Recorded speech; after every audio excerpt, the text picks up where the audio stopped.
कक्षा 10 की आपकी जो प्रश्नावली 9.1 है उसके अब हम 7वें वाले क्वेश्चन को इसमें सॉल्व करते हैं। इसमें लिखा है भूमि के एक बिंदु से 20 मीटर ऊंचे भवन के शिखर पर लगी एक संचार मीनार के तल और शिखर के उन्नयन कोण क्रमशः 45 डिग्री और 60 डिग्री है। मीनार की ऊंचाई आपको ज्ञात करनी है। यानी देखो उन्होंने ये कहा कि भूमि के एक बिंदु से 20 मीटर ऊंचे भवन, देखो इसमें क्या है, यहाँ पर आपको उन्होंने ये बताया है कि एक आपके पास कोई एक भूमि से एक भवन है मतलब कि एक आपकी बिल्डिंग है, बीसी बिल्डिंग है। इसके शिखर पे, शिखर जैसे अगर ये बीसी अगर आपकी बिल्डिंग है जो कि 20 मीटर ऊंची है, उसके शिखर यानी यहाँ पर सबसे ऊपर यहाँ टॉप पर एक हमने क्या है, एक संचार मीनार यानी ट्रांसमिशन जो है टावर लगा हुआ है। इसके ऊपर एक टावर लगा हुआ है, ये टावर क्या हो जाएगा आपका ए बी हो जाएगा। ठीक है, तो उन्होंने ये कहा है कि अगर इसके शिखर से अगर हम देखते हैं, ठीक है कि नहीं, तो इसके शिखर से जब हम कहाँ देखते हैं, आपके इन दोनों के ही शिखरों से हमें देखना है। कौन कौन सी, एक तो भवन के शिखर से देखना है और आपके भवन के शिखर से भी देखना है और मीनार के शिखर से भी देखना है। तो यहाँ पे जब हम भवन के शिखर से देखते हैं तो जो कोण बनता है वो 45 डिग्री का बनता है। अगर हम भवन के शिखर से ज़मीन के किसी एक बिंदु को देखते हैं या ज़मीन के बिंदु से भवन के शिखर को देखते हैं तो भी 45 डिग्री का कोण यहाँ पे बनता हुआ दिखाई देगा ये सीधा।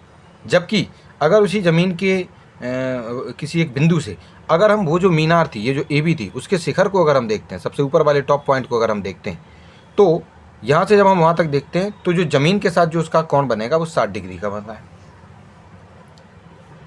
यानी आपका भवन है, उसके शिखर को अगर देखें तो ज़मीन के साथ 45 डिग्री का कोण बनेगा, यहाँ बनेगा, यहाँ पर भी वही सेम टू सेम होता है। यहाँ पर आपका देखते हैं, ठीक है कि नहीं, यहाँ से अगर हम देखेंगे तो यहाँ भी 45, यहाँ पर भी 45 होगा, यहाँ पर भी 60 है तो यहाँ पर ऊपर भी 60 बनता है, तो वही सेम टू सेम चीज़ यहाँ मानी जाती है। तो आपको उन्होंने कहा कि जो मीनार है, ये जो मीनार है ए बी, इस ए बी की आपको दूरी को पता लगाना है, इस ए बी की ऊंचाई को आपको पता लगाना है। कहना सर इसको लगाएंगे कैसे, पता कैसे चलेगा? तो पहले मैं आपको उसको इस चित्र के माध्यम से समझा देता हूँ कि आप कैसे कर पाएंगे। देखो सबसे पहले अगर हम चाहते हैं कि ए बी की दूरी हमें मिले, इस ए बी की दूरी अगर हम चाहते हैं निकालना, तो हमें क्या करना पड़ेगा? देखो बी सी तो हमें पता है ही, अगर हम क्या करें, पूरी हमें ये ए सी मिल जाए, इस ए सी में से अगर हम बी सी को हम कम कर देंगे, घटा देंगे, तो हमें क्या मिल जाएगा? हमें ए बी प्राप्त हो जाएगी। क्या प्राप्त हो जाएगी? आपकी ए बी। तो कहना सर ये ए बी कैसे, ये जो ए सी है उसको कैसे पता किया जाए फिर सर? तो देखो मैं आपको समझाता हूँ छात्रों कि आपको ए सी को पता कैसे करना है। अगर हम इस बड़े वाले त्रिभुज को देखें ए डी सी या ए सी डी, इस बड़े वाले त्रिभुज में अगर हमें डी सी कहीं से मिल जाए, कहना सर अब ए सी तो मिल नहीं रही है, डी सी कहाँ से मिलेगी? वो भी हम आपको बताएंगे, पहले सुन लो। अगर आपको डी सी मिल जाए या सी डी आपको ये प्राप्त हो जाती है और इसका कोण हमको पता है ही कि यहाँ पर जो थीटा है वो आपका 60 डिग्री है, तो इसमें हम आपका लंब और आपका ये जो आधार है, लंब और आधार यानी tan 60 की मदद से इसमें हम अपने AC की वैल्यू को निकाल लेंगे। फिर सवाल होता है कि हम CD को कैसे निकालें? तो देखो आप देखिए छोटे वाले त्रिभुज को BDC, ये जो BCD या जो BDC वाला ये जो छोटा वाला त्रिभुज है, इसमें हमें लंब दिया गया है क्योंकि इसका थीटा कितना 45 है, उसके सामने वाला आपका लंब यानी कि परपेंडिकुलर होगा, वो हमको पता है BC 20 मीटर।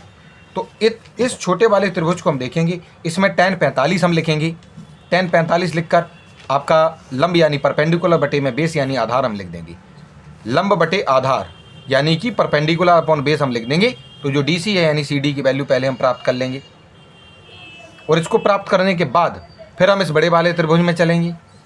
तो उसमें फिर से हम लंब बटे आधार रख के, हमें थीटा पता है ही, हमने सी डी की वैल्यू निकाल ही ली है, ए सी की वैल्यू हम प्राप्त कर लेंगे और जब AC मिल जाएगा तो पूरे AC में से BC को हम कम कर देंगे, आपको AB प्राप्त हो जाएगा। ठीक है, चलिए तो इसी प्रकार से इसको हम आगे सॉल्व करते हैं। इसमें लिखते हैं लेट BC इज बिल्डिंग, आपकी BC क्या है? बिल्डिंग है, and AB is transmission tower, और AB आपकी संचार मीनार है। तो त्रिभुज BCD को देखेंगे सबसे पहले, BCD में देखते हैं, सबसे पहले हम CD की वैल्यू को यहाँ निकालने के लिए भाग रहे हैं।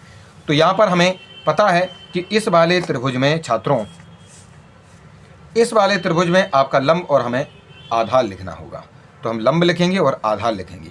तो BC और CD लिखेंगे, बराबर में थीटा बच्चों आपको जो है 45 है, इसलिए हम tan 45 लिख देंगे। tan क्यों लिखेंगे? क्योंकि परपेंडिकुलर और जो बेस है यानी कि लंब और आपका जो आधार है वो tan में ही आता है, उसका ही फार्मूला होता है, तो tan 45 लिखेंगे।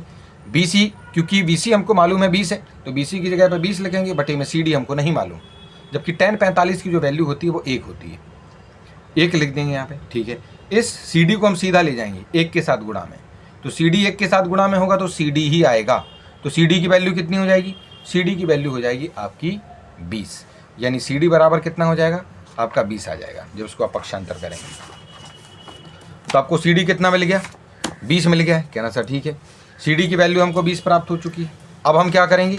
अब हम चलेंगे अपने त्रिभुज में, जो दूसरा त्रिभुज है। कहना सर कौन सा वाला त्रिभुज है?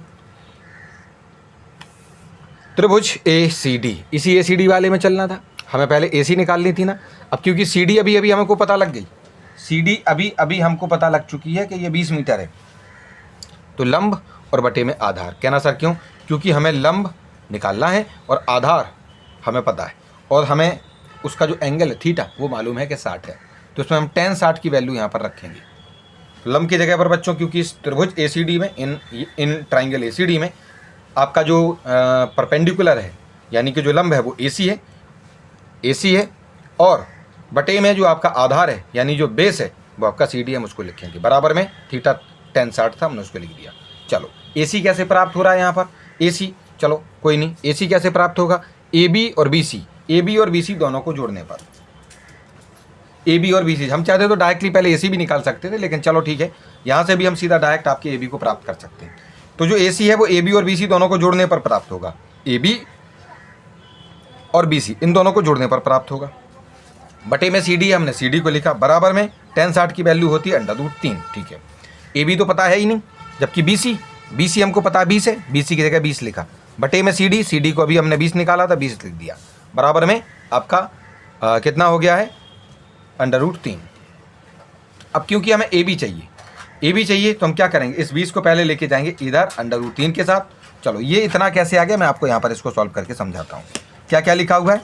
AB + 20, यहाँ लिखा है छात्रों AB प्लस में 20, और बटे में लिखा है आपका अलग से फिर से 20, और बराबर में लिखा है √3। कुछ बच्चे कहेंगे सर जी 20 से 20 को काट दो, 20 से 20 को काट दो, नहीं कटेगा, क्योंकि अभी वो AB के साथ प्लस में, ऐसे नहीं कट सकता है, ठीक है कि नहीं। इसको आगे सॉल्व करना होगा, तो हम क्या करेंगे? सबसे पहले हम लिखेंगे यहाँ पर AB, और सबसे पहले किस चीज़ को हटाया जाता है? सबसे पहले ये जो भाग में है पहले उस चीज़ को हटाया जाता है, इस चीज़ का हमें ध्यान देना है। तो इधर इस √3 के साथ ये गुणा में पहुँच जाएगा उधर जाके, बाद में यहाँ पर क्या बचेगा? केवल AB, और बराबर में ये जो 20 √3 है उसमें से हम यहाँ ये जो प्लस का 20 था इधर आएगा, पक्षांतर जब होगा ट्रांसपोजिशन तो ये माइनस का 20 हो जाएगा। कहना सर ठीक है, अब इनको एक काम करो, 20 में से 20 को घटा दो, नहीं घट सकता है, कारण है ये 20 के साथ √3 है, और ये केवल 20 है, ये दोनों लाइक नहीं है, समान नहीं है। हाँ यहाँ पर √3 होता तब ये दोनों समान यानी लाइक हो सकते थे, नहीं घटेंगे, इतना ही रखा रहेंगे। उसके बाद देखो यहाँ पर ये जो AB की जगह पर 20 √3 - 20 आया है, वो इस प्रकार से हल करने पर आपको प्राप्त होगा। उसके बाद क्या करेंगे? हम AB लिखेंगे, और बराबर में 20 है, और यहाँ पर भी 20 है, इसको हम कॉमन ले सकते हैं, बाहर ले सकते हैं इसको हम, तो यहाँ क्या बचेगा? √3 माइनस यहाँ से 20 चला ही गया तो एक वहाँ पर बचा रह जाएगा, और इतना लिख देंगे। तो यहाँ पर जो अगली वाली लाइन में यहाँ पर, इसलिए संचार मीनार की जो ऊंचाई 20 ब्रैकेट √3 - 1 जो लिखा हुआ है मीटर, यानी so height of transmission tower is 20 और ब्रैकेट √3 - 1 मीटर जो लिखा हुआ है वो आपको इस प्रकार से छात्रों यहाँ पर प्राप्त होगा, ठीक है। चलिए, तो इस प्रकार से इस वाले क्वेश्चन में जो आपकी संचार मीनार थी यानी ट्रांसमिशन टावर जो थी उसकी ऊंचाई को यानी हाइट को हमने इसमें पता कर लिया है।